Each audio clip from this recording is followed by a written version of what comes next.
The Mercury Theater on the air.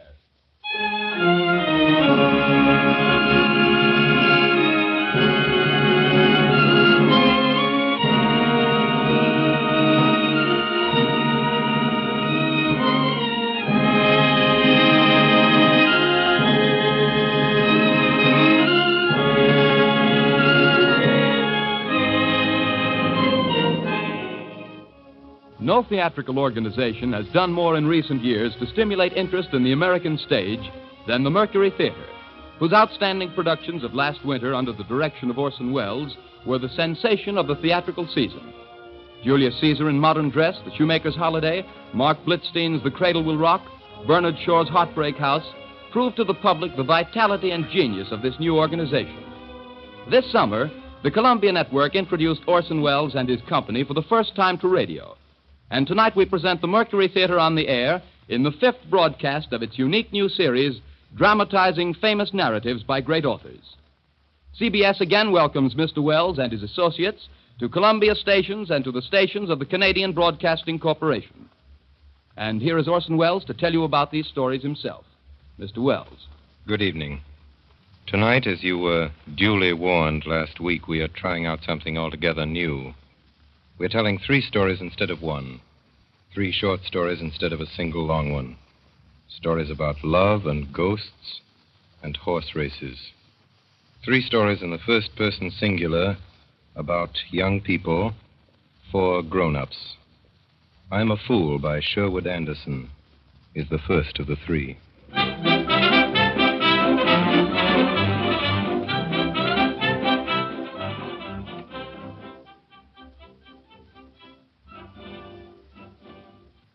It began at 3 o'clock one October afternoon. As I sat in the grandstand, the fall trotting and pacing meet, Sandusky, Ohio. It was a good heart jolt for me, and it all came about through my own foolishness, too. Summer before, I'd left my hometown with a fellow called Bert French with 2 horses that was campaigning through the race meets that year. Gee, it was fun. We had Bucephalus, a big black pacing stallion that could do 209 or 210 if he had to, and a little gelding called Dr. Fritz that never lost a race all fall, and Bert wanted him to win. Gee whiz, it was fun. You got to a county seat town, maybe say on a Saturday or Sunday, and the fair began the next Tuesday, and you took your horses to the track and fed them and got your good clothes out of a box and put them on, and the town was full of farmers gaping because they could see you were horse race people, and you went into a saloon, the 2 of you, Bert and I, and all the dudes came and stood around asking questions, and all you did was to lie, and lie all you could about what horses you had, and I said I owned them, and then some fella'd ask us to have a drink of whiskey with him, and Bert'd lead him on. What was that you said, sir? I asked you, gentlemen, if you'd have a drink with me. Oh, well, all right. I'm agreeable to a little nip. Tell you what I'll do, sir. I'll split a quart with you. All right. Gee whiz. That isn't what I want to tell my story about. We got home late November, and I promised Mother I'd quit the races for good. There's a lot of things you gotta promise a mother because she don't know any better. I got a job driving a laundry van, and then, as I started to tell you, the fall race came to Sandusky. I got the day off, and I went. Had on my good clothes and my new-bound derby hat and a stand-up collar. I had $40 in my pocket and 3 25-cent cigars and a drink of whiskey inside me that was bought me at the West House by a fellow with a cane and a Windsor tie. Gee, it was fun being on a track again. George, Mr. George, get the best down, get the best down. What do you give for Ptarmigan? 5-2, Ptarmigan, 5-2, no, Marigold. I looked around for Bert French, and there he was, standing around with his horses. Hello, Bert. Why, hello, Joe. How you been, Bert? Never better. Say, you got any money, Joe? Sure. How'd you like to watch it grow? Like it fine, Bert. All right, come over here, then. I'll tell you something. Listen, Joe. In the second race, the 218 pace, there's a horse I'm handling, Abdul Ben Hammond. There he is, number 7. That gelding's as fast as a streak, Joe. Belongs to a fellow called Mather in Marietta, Ohio. We got him marked at 221, but he can step in 08. Gee. In the first heat, don't you touch him. He'll go around like an oxen hitched to a plow. After that, you go right down and lay on your pile. Well, thanks, Bert, a lot. Have a cigar? Why, thanks, Joe.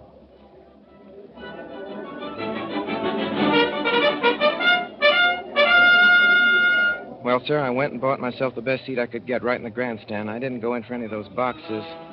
Well, that's putting on too many years. Well, right in front of me in the grandstand that day, right in front, there was a fellow with a couple of girls. And they was about my age.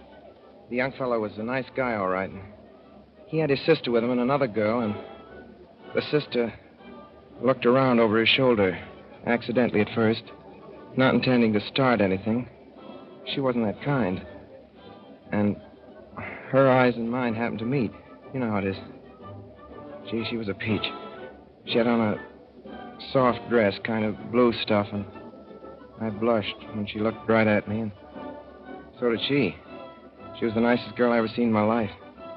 She wasn't stuck on herself, and she could talk, proper grammar without being like a school teacher or something like that. What I mean is, she was okay.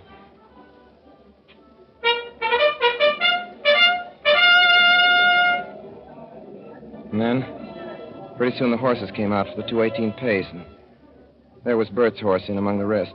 What have we bet on this time? What do you say? You know as much about it as I do. What about the brown one there with the long tail? Heck, ma'am, that mare couldn't beat a streetcar. Well, they looked up kind of surprised. But they didn't seem mad, and anyway, I'd done it now, and I might as well go on. There's a horse in this race, number 7, that's as fast as Streak. Abdul Ben Hamid. Is that a horse's name? That's right. Abdul Ben Hamid. But look, don't you go letting on this first heat, because... Don't bet on him, because he'll pace it like a lame cow. You see if he don't. But when the first heat is over, go right down and lay a pile on Abdul Ben Hamid. He'll come right out and skin him alive. Will he really? That's the dope. Well, that's what I told her. Gee, you should have seen the way they looked at me. And then you know what she did? Oh, gee whiz. She asked this man that was with her, Wilbur. Well, she asked him, and there was a fat man sitting beside the little girl that had looked at me twice by this time, and I had her and both blushing, and what did that young fella do but have the nerve to turn and ask the fat man to get up and change places with me so I could sit with his crowd? I want you to meet Miss Eleanor Woodbury. Pleased to meet you. And this is my sister, Lucy Wesson. My name's Wilbur. I suppose it was their having such swell names. Got me off my trolley, and then that girl. You know how a fella is. There's something in that kind of nice clothes and the kind of nice eyes she had and the way she looked at me a while before over her brother's shoulder and me looking back at her and both of us blushing. I couldn't show her up for a boob, could I? I made a fool of myself, that's what I did. Glad to know you all. My name's Walter Mathis. How do you do, Mr. Mason? From Marietta, Ohio. Have a cigar, Wilbur? Thanks. And you really think this horse is going to win, Mr. Mason? Then I told him all the smashingest lie you ever heard. I said my father owned this horse. You know, Boo Ben Adam. It was supposed to be a secret because our family was proud and never gone in for racing that way. Abdul Ben Hamid, I mean. Here's what I think of that horse, Wilbur. Will you do me the favor when you go down to place these 30 bills on Abdul Ben Hamid at whatever odds you can get? Just about then, the bell for the first heat come off, and sure enough, Abdul Ben Hamid went off his stride up the back stretch and looked like a wooden horse or a sick one, came in to be last. See, folks, what'd I tell you? Like a lame cow. You certainly were right, Mr. Mason. Then this Wilmer Weston went down to the betting place under the grandstand, and this Miss Woodbury with him, and Lucy Weston and I was left alone together, like on a desert island. Butter popcorn, crisps, and strawberry mine. Butter popcorn, crisps, and strawberry mine. Fresh cabbage, butter popcorn. Gee, Miss Lucy. Gee, I'd like to show you our place down in Marietta. It's on a hill, a great old red brick house with the stables behind it, way up on a hill, up above the Ohio River. I like rivers. Her eyes were shining, and then she kind of, with her shoulder, you know, kind of touched me. Not just tucking down. I don't mean that. You know how a woman can do.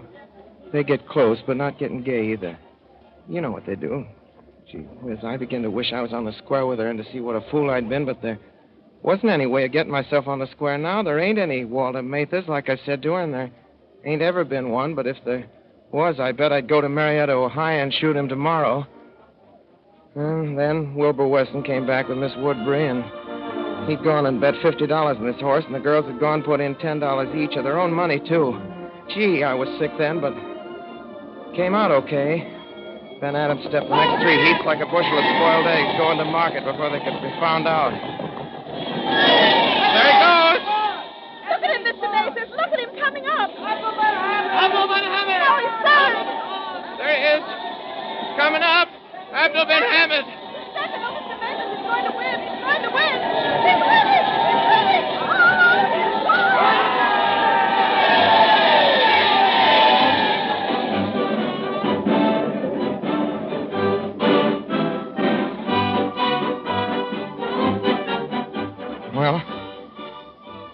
Well, we all got 9-2 for our money.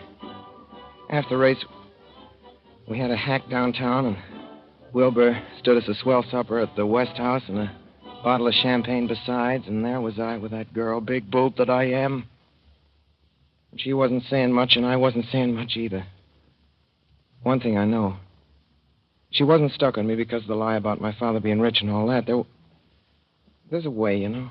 Craps almighty, there's a kind of girl you see just once in your life. You don't get busy and make hay, then you're gone for good, and all you might just as well go jump off a bridge, because what it means is you want that girl to be your wife, and you want nice things around her, like nice flowers and swell clothes, and you want her to have the kids you're going to have. You want good music played and not ragtime. Gee whiz. Well, there's a place over near Sandusky across a kind of bay, and it's called Cedar Point. And after we'd had supper, we went over to it in a launch. Just the 4 of us. By ourselves. What time does the train leave, Wilbur? 10:40. And is that the last train? Yeah, that's the last train. Oh, Shaw.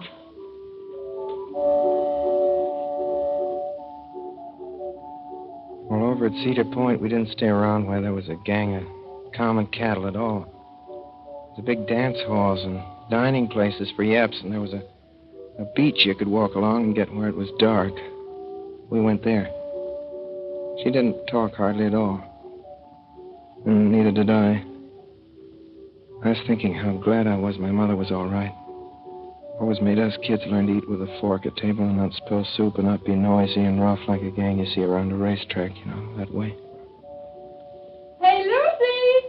Lucy, we're going up the beach a ways. Are you coming? Go on ahead. We'll wait for you here.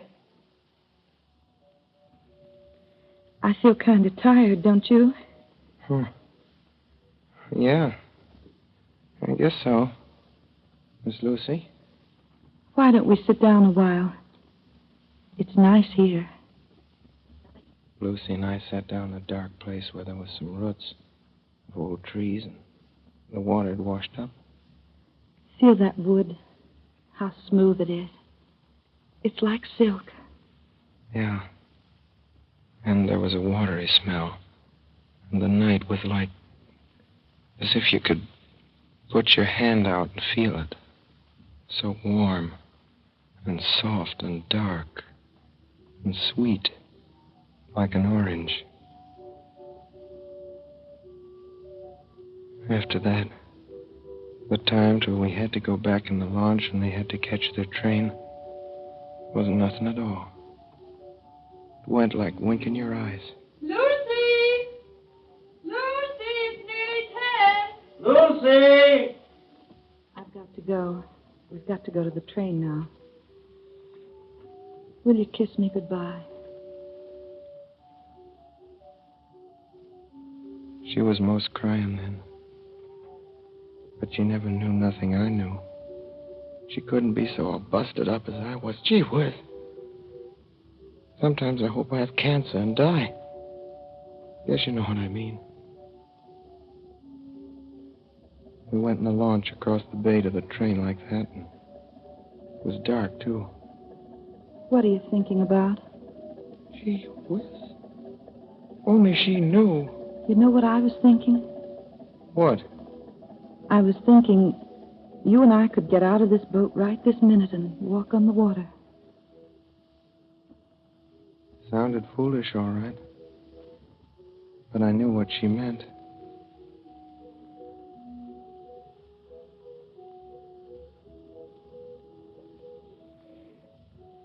And then, quick, we were right at the depot.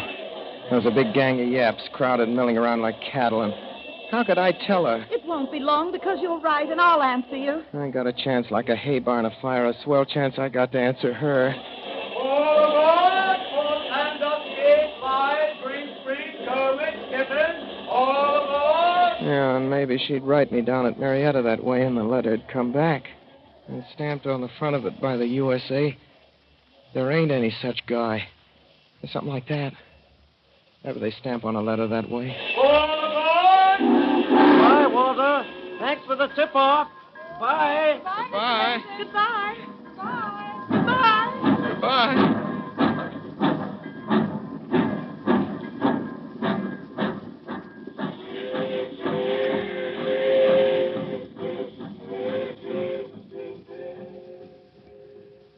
When that train went, I busted out and cried like a kid. Gee, I could have run after that train and made man o' war look like a freight train after a wreck, but socks almighty. What's the use? Did you ever see such a fool? Me trying to pass myself off for a big bug and a swell. To her. Did you ever see such a fool? I'll bet you what. If I had an arm broke right now or a train had run over my foot, I wouldn't go to no doctor at all. I'd go sit down, let it hurt and hurt. That's what I'd do. Big fool that I am. I'll bet you what. I bet you if I hadn't drunk that booze, I never been such a boob as to go tell such a lie. A lie that couldn't ever be made straight to a lady like her. I wish I had that fellow right here that bought me that drink. I'd smash him for fair gosh darn his eyes. He's a big fool, that's what he is. If I'm not another, you just go and find me one and I'll quit working and be a bum, give him my job. I don't care for working and earning and saving it for no such boob as myself.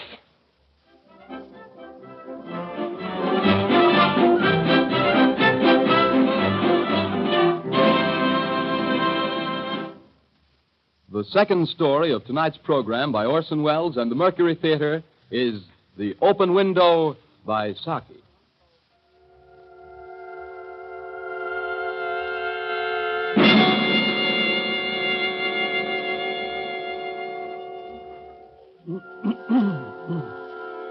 My name is Frampton Nuttall. I am a very nervous man. The doctors are not entirely in agreement in the matter of my diet. They have agreed to a man in ordering me complete rest, an absence of mental excitement, and avoidance of anything in the nature of violent physical exercise.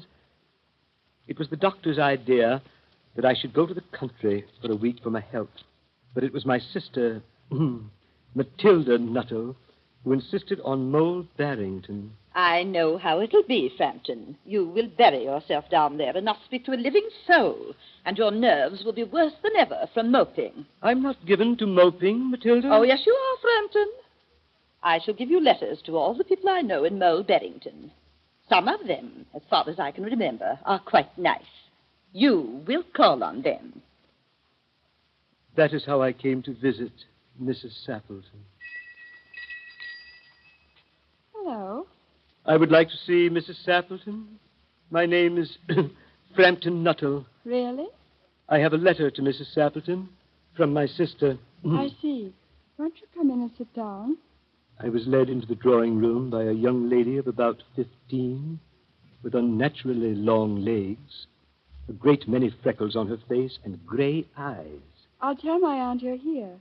What did you say your name was? Nuttall. Frampton Nuttall. I'll tell my aunt, Mr. Nuttall.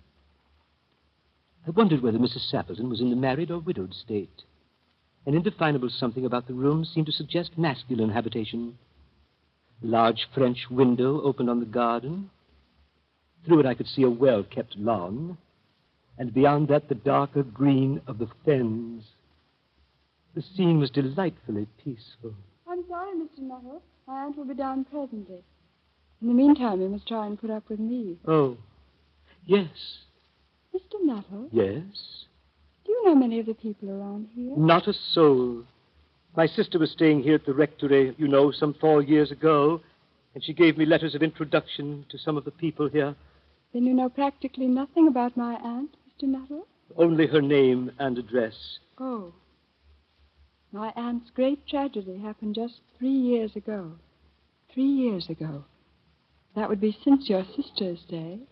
Her tragedy? Yes. We try not to talk about it. You may wonder why we keep that window open on an October afternoon. Why, it's quite warm for the time of year. That's not why we keep it open, Mr. Nuttall. It hasn't anything to do with the tragedy, has it? Yes, it has, Mr. Nuttall. Out through that window, 3 years ago today, my aunt's husband and the 2 young brothers went off for their day's shooting. They never came back. In crossing the moor to their favorite snipe shooting ground, they were all 3 engulfed in a treacherous piece of bog. It had been that dreadful wet summer, and places that were safe in other years gave way suddenly without warning. Their bodies were never recovered. That was the dreadful part of it. Oh. Poor aunt always thinks they'll come back someday.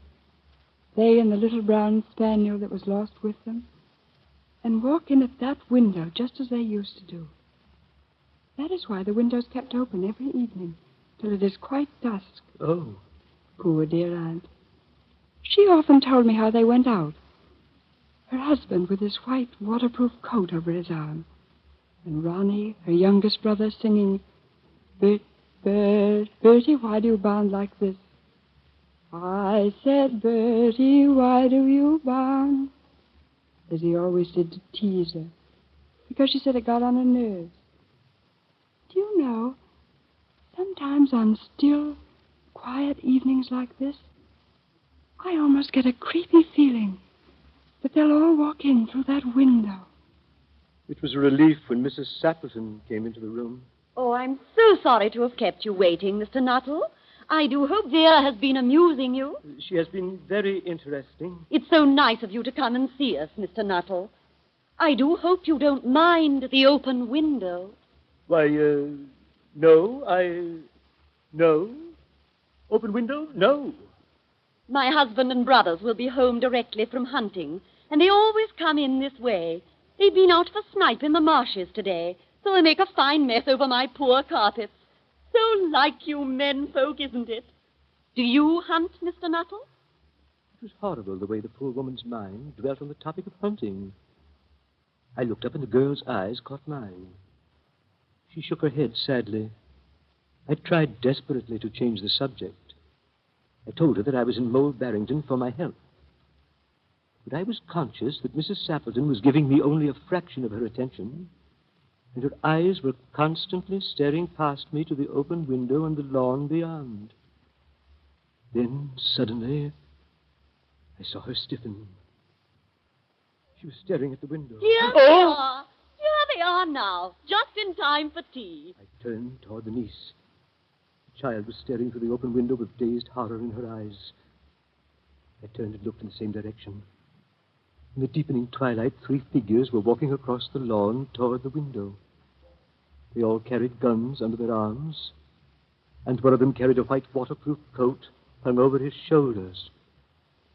A tired brown spaniel kept close at their heels. Noiselessly, they neared the house. Oh, good heavens. Oh, good heavens! Help! Help!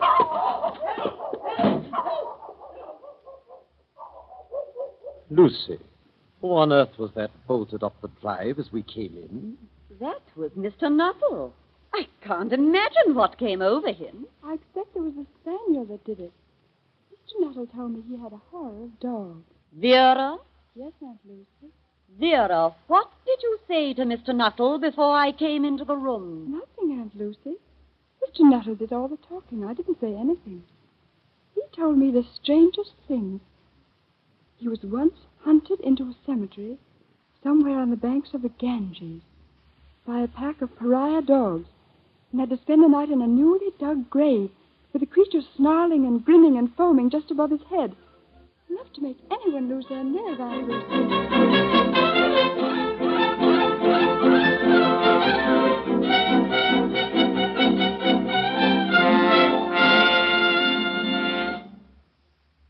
You are listening to the Columbia Network's presentation of Orson Welles and the Mercury Theater in 3 famous short stories.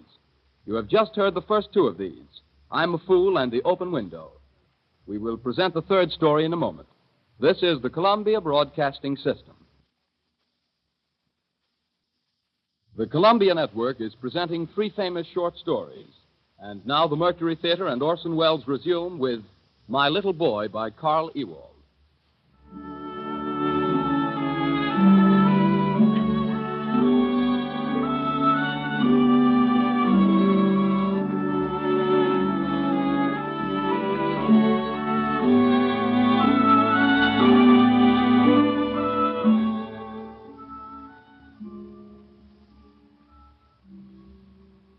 My little boy is beginning to live. Carefully, stumbling now and then on his little knock-kneed legs, he makes his way through the world, looks at everything that there is to look at, and bites at every apple, both those that are his due and those which are forbidden him. He is not a pretty child, but he is charming. His face can light up suddenly and become radiant. He can look at you with quite cold eyes. He has a strong intuition, and he is incorruptible. He has never yet bartered a kiss for candy. He has bad habits, too. He is apt, for instance, suddenly and without the slightest reason, to go up to people whom he meets in the street and hit them with his little stick.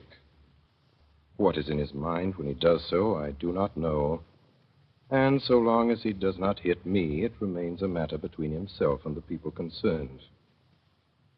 He has an odd trick of seizing his words in a grown-up conversation, storing them for a while, and then asking me for an explanation. Father? Yes? What is life? I give him a tap on his little stomach and roll him over on the carpet and conceal my emotion under a mighty tussle. Later, when we're sitting together, breathless and tired, I give him his answer. Life is delightful, my little boy. Don't you be afraid of it.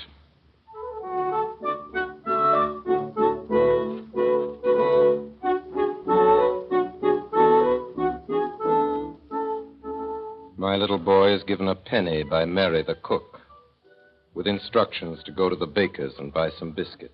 I stand at my window and see him cross the street in his slow way and with bent head. Only he goes slower than usual, with his head bent more deeply between his small shoulders. He stands long outside the baker's window, where there is a confused heap of lollipops and chocolates and sugar sticks. Then he lifts his hand, opens the door, disappears, and presently returns with a paper bag, eating with all his might. And I, who, heaven be praised, have myself been a thief in my time, go all over the house and give my orders. My little boy enters the kitchen. Put the biscuits on the table. He stands still for a moment and looks at Mary and at the table and at the floor. Then he goes into the living room where his mother is sitting. You're quite a big boy now that you can buy biscuits for Mary. His face is very long. He says nothing. He comes quietly to me, sits on the edge of a chair. Hello. Hello. You've been over the way at the baker's. What did you buy at the baker's? Lollipops? Oh, well, I never. What fun.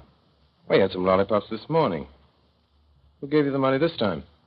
Mary. Really? Well, Mary is certainly fond of you, isn't she? Remember the lovely ball she gave you for your birthday? Father, Mary told me to buy a penny's worth of biscuits. Oh, dear. It is very quiet in the room.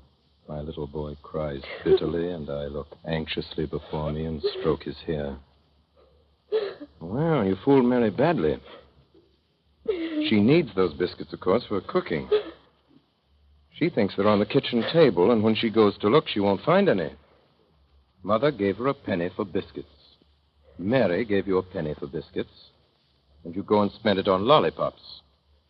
What are we going to do?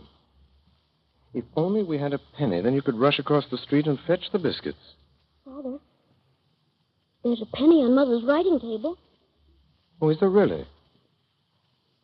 No, I'm afraid that's no use to us, my little boy. That penny belongs to Mother. The other was Mary's.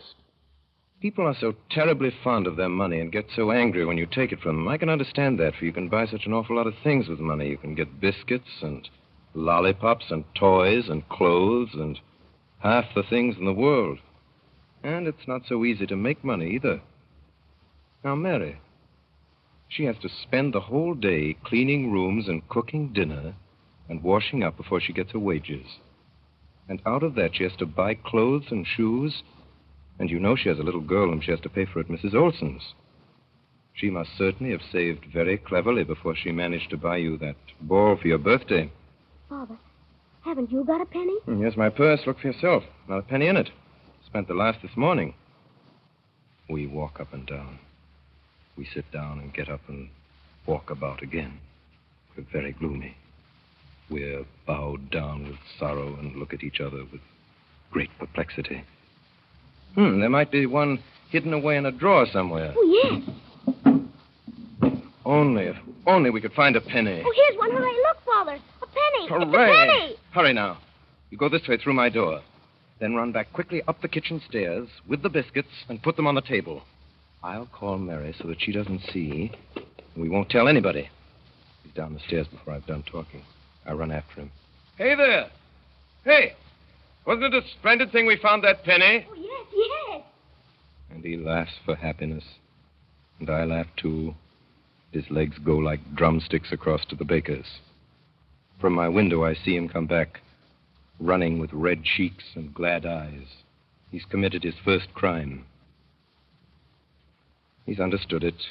He has not the sting of remorse in his soul, nor the black badge of forgiveness on his cap. The mother of my little boy and I sit until late at night talking about money, which seems to us the most difficult matter of all. For our little boy must learn to know the power of money and the glamour of money and the joy of money. He must earn much money and spend much money. Yet there were 2 people yesterday who killed a man to rob him of $4.37.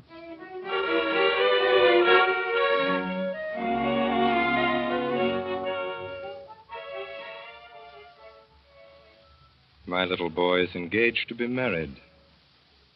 She's a big, large-limbed young woman, 3 years his senior. Her name is Gertie. By a misunderstanding, however, which is pardonable at his age and, moreover, quite explained by Gertie's appearance, he calls her Dirty. Little Dirty, and by this name she will be handed down to history. I want a girl for myself. Quite right, my boy. Either I know very little of mankind, or he has made a fortunate choice. No one is likely to take Dirty from him. Like the gentleman that he is, he at once brings the girl home to us and introduces her. Owing to the formality of the occasion, he does not go by the kitchen way as usual, but rings the front doorbell. I open the door myself. There he stands on the mat, hat in hand, with Dirty, his bride, and with radiant eyes. Father, this is little Dirty. She's my sweetheart. We're going to be married. That's what people usually do with their sweethearts. Come in, Dirty, and be welcomed by the family. Wipe your feet, Dirty. The mother of my little boy doesn't think much of the match. Why, she's a perfectly dreadful little thing. I have a good mind not to let her in the house. We can't do that. I'm not in ecstasies over her either, but it's not at all certain that it will last. Yes, but... Do you remember what little use it was when your mother forbade me the house? We used to meet in the most incredible places and kiss each other terribly. I can quite understand that you've forgotten, but you ought to bear it in mind now that your son's beginning. My dear. Besides, I must remind you that it is spring. And so Dirty is accepted. But when she calls, she is first to undergo a short quarantine, while the mother of my little boy washes her and combs her hair thoroughly. Dirty doesn't like this, but the boy does. He looks on with extraordinary eagerness. No. Look, Mother, look. There's a place you haven't washed. There's a good deal of cruelty in love. He himself hates to be washed, or perhaps it is merely his sense of duty. Last Friday, in cold blood, he allowed Dirty to wait outside on the step for half an hour until his mother came home. Another of his joys is to see Dirty eat. I can quite understand that. Here is something worth looking at. The mother of my little boy and I would be glad, too, to watch her if there were any chance of giving Dirty her fill. But there is none. At least not with my income. When I see all that food disappear without as much as a shade of satisfaction coming into her eyes, I tremble for the young couple's future. But he is cheerful and unconcerned. My little boy and I have had a very interesting walk in the park.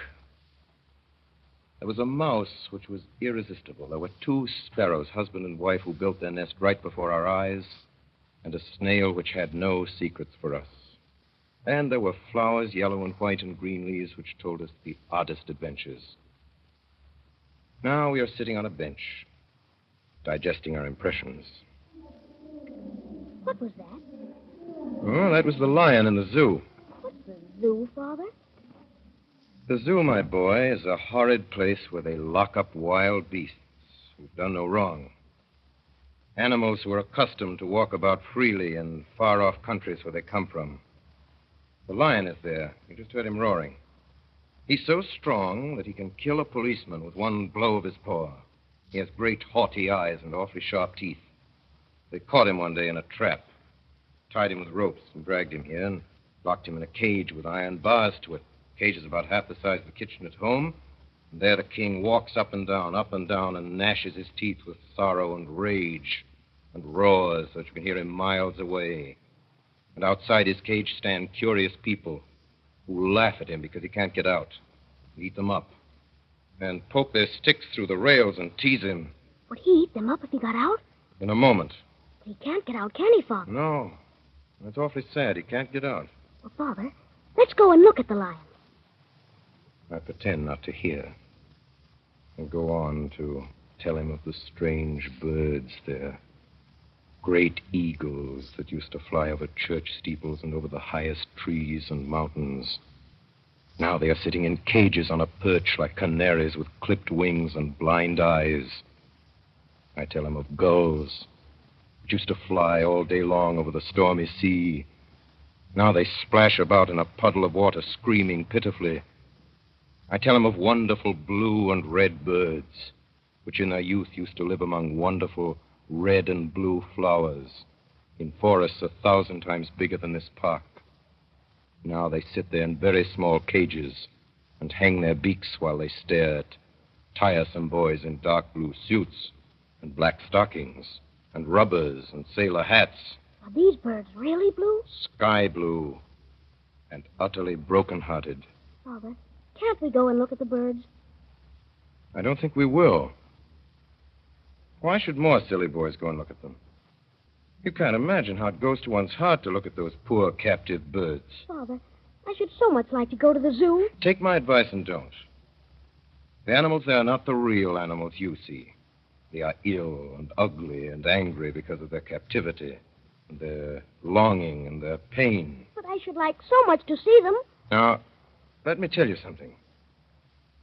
To go to the zoo costs 5 cents for you and 10 cents for me. That makes 15 cents altogether.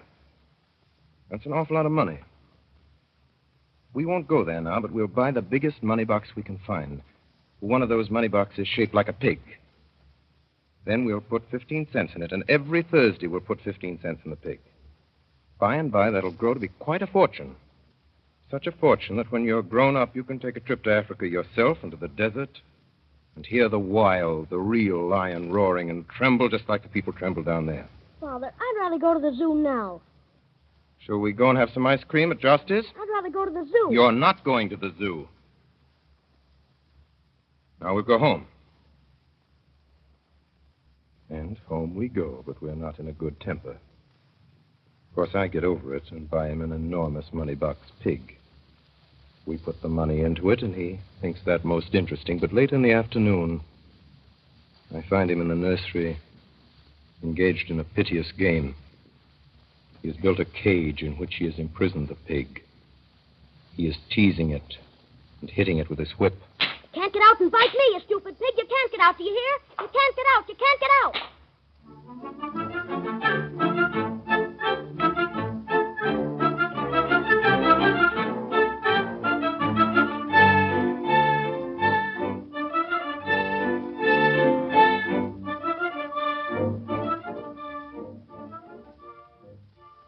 Dirty is paying us a visit, and my little boy is sitting at her feet. She has buried her fingers in her hair and is reading. Reading. Thou shalt not steal. Thou shalt not bear false witness against thy neighbor. Thou shalt not covet thy neighbor's house. Thou shalt not covet thy neighbor's wife, nor his manservant, nor his maidservant. The boy watches her with tender compassion. And he comes to me. Father, must Dirty do all the 10 Commandments say? Yes? Thou shalt not kill. Thou shalt not steal. Thou shalt honor thy father and thy mother. Thou shalt not covet thy neighbor's house. Father, when I grow big, must I do all the 10 Commandments say? Yes? Father, do you do all the 10 Commandments say? Yes? Well, Father, I don't believe that I can do all those things that the 10 Commandments say.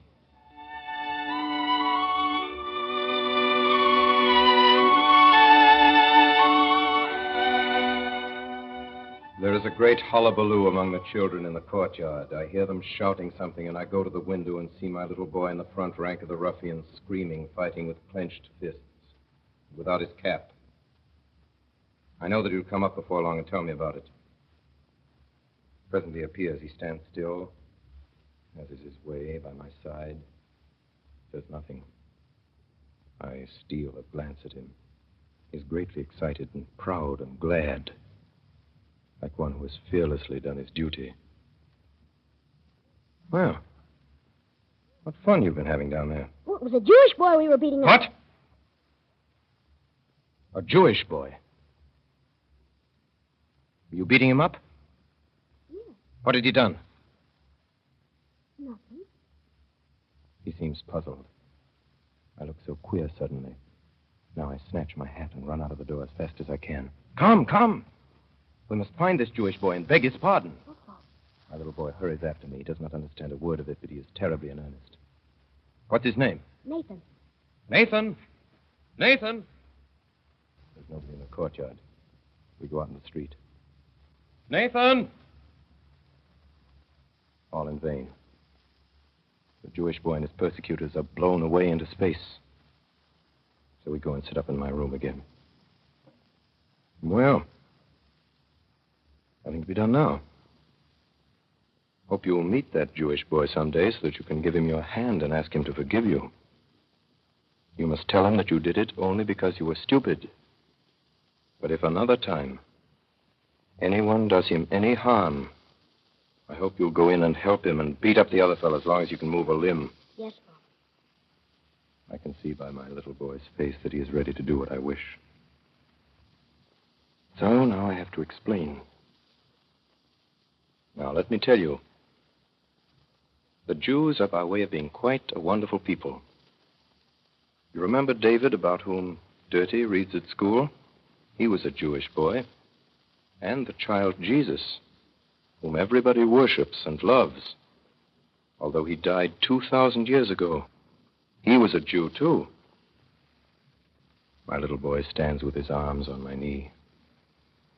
Now, the old Hebrews rise before us in all their splendor and power.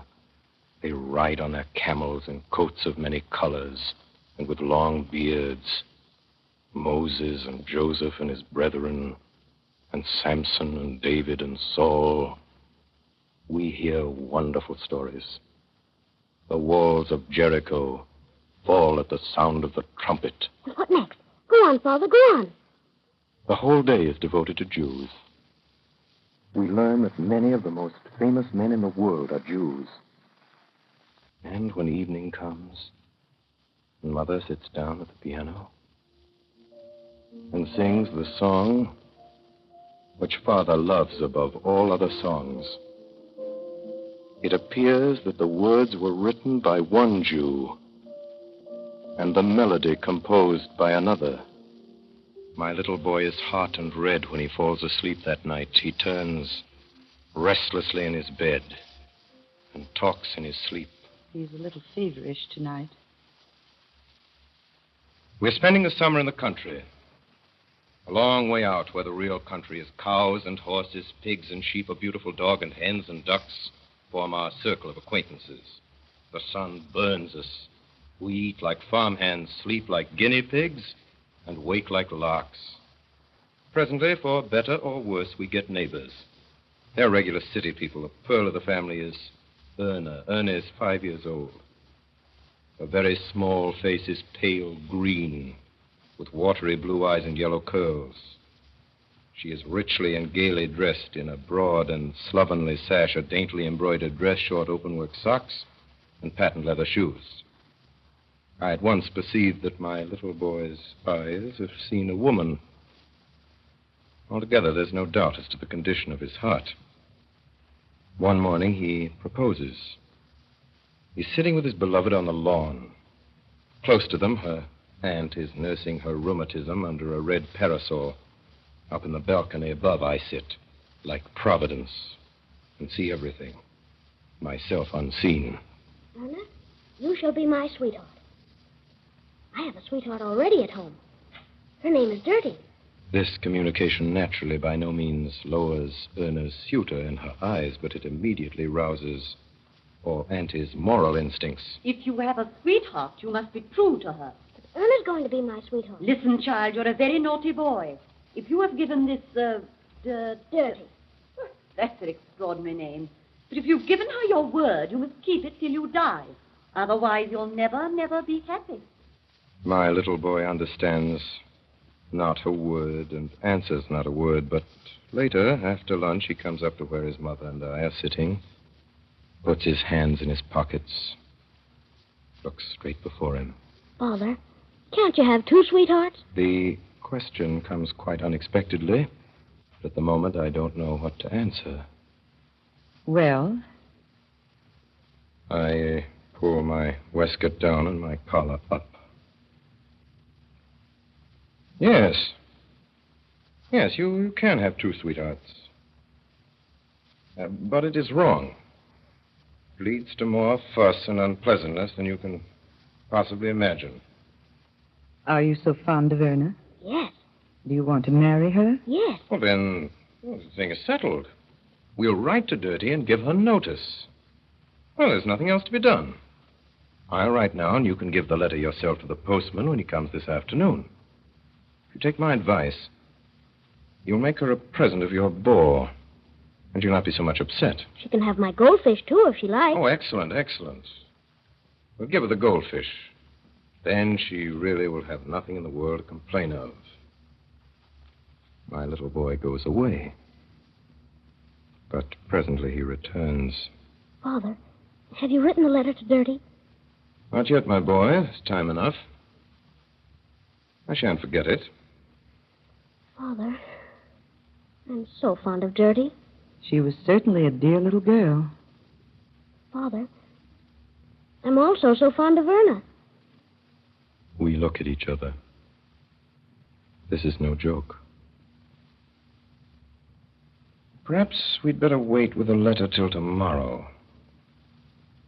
Or perhaps it would be best if we talked to Dirty ourselves. We get back to town.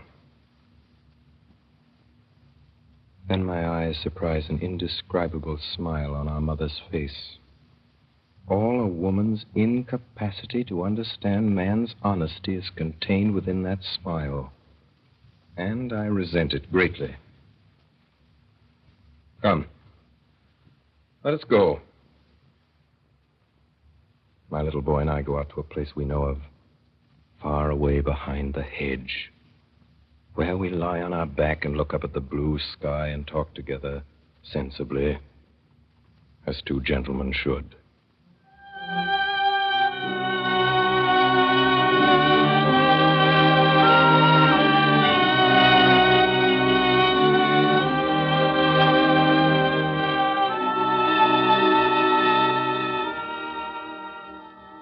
My little boy is going to school. We can't keep him at home any longer, says his mother.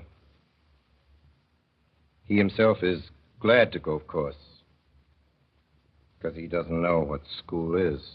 I know what it is, and I know also that there is no escape for him, but I am sick at heart. So we go for our last morning walk along the road where something wonderful has always happened to us.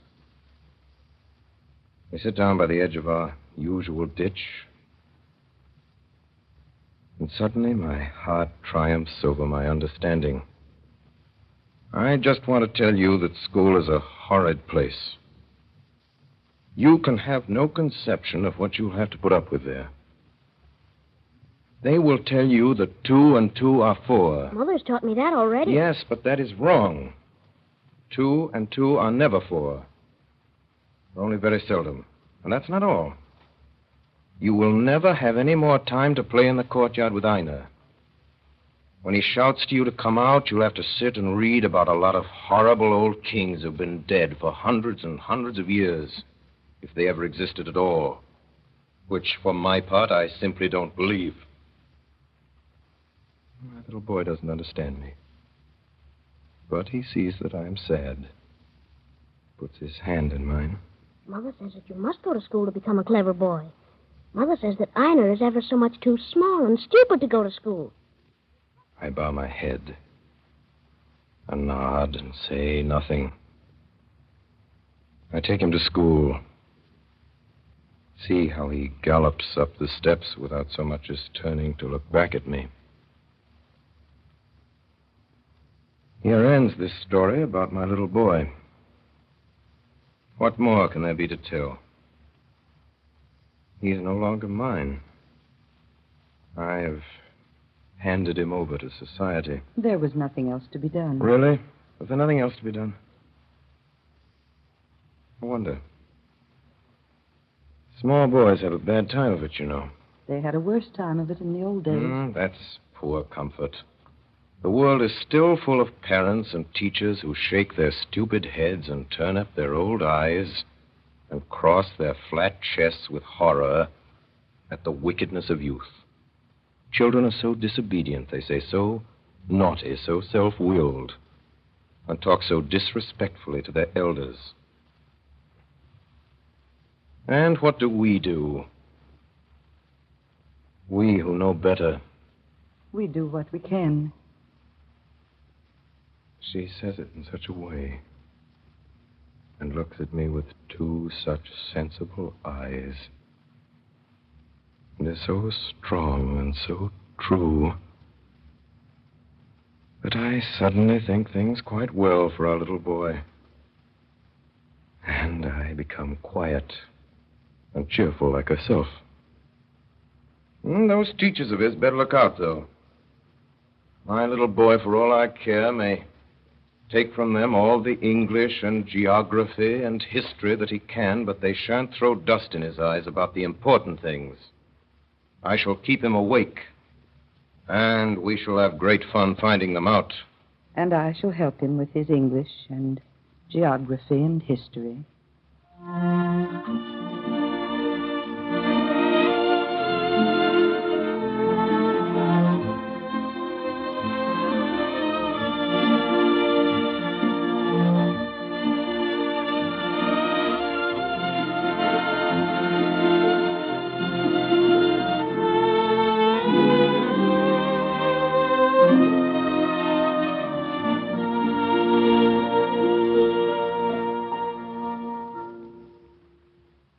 Tonight, the Columbia Network has brought you Orson Welles and the Mercury Theater on the air in dramatized versions of 3 famous short stories.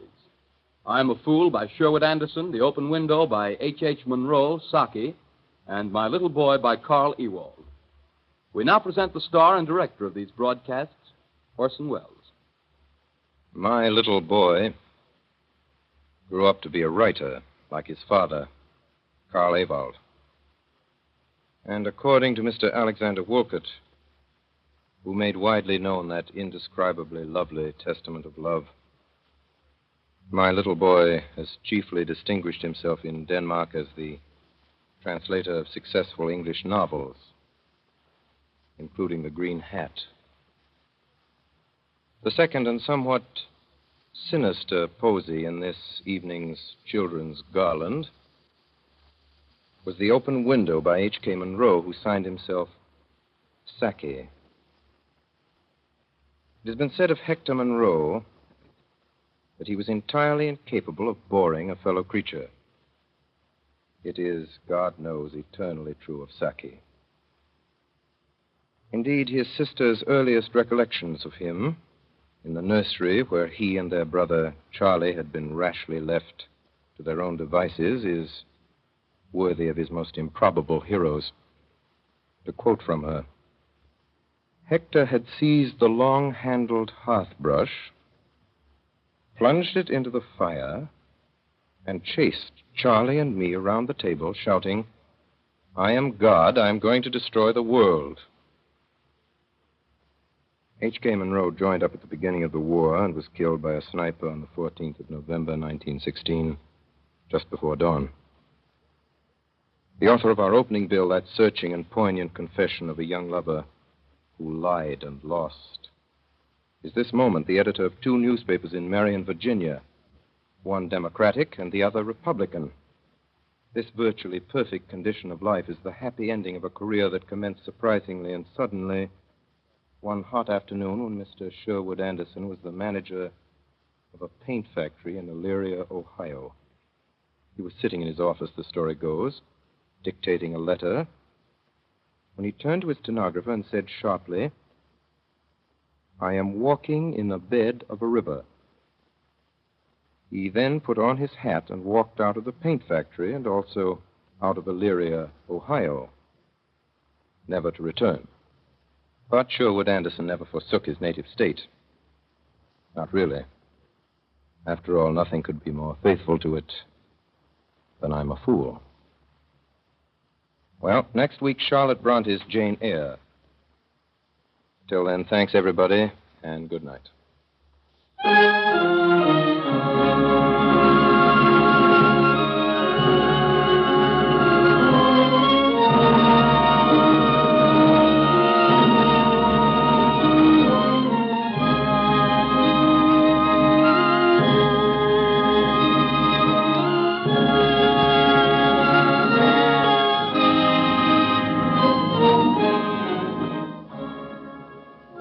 The following actors appeared in tonight's broadcast.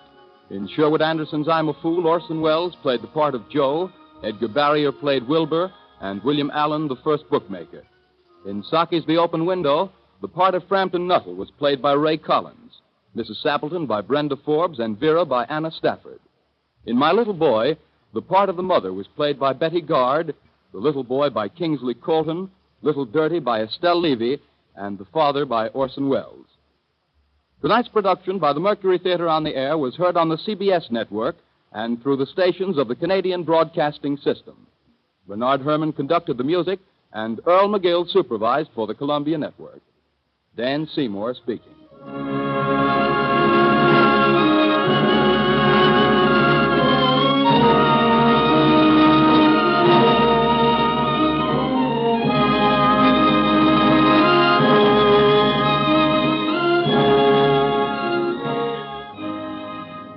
This is the Columbia Broadcasting System.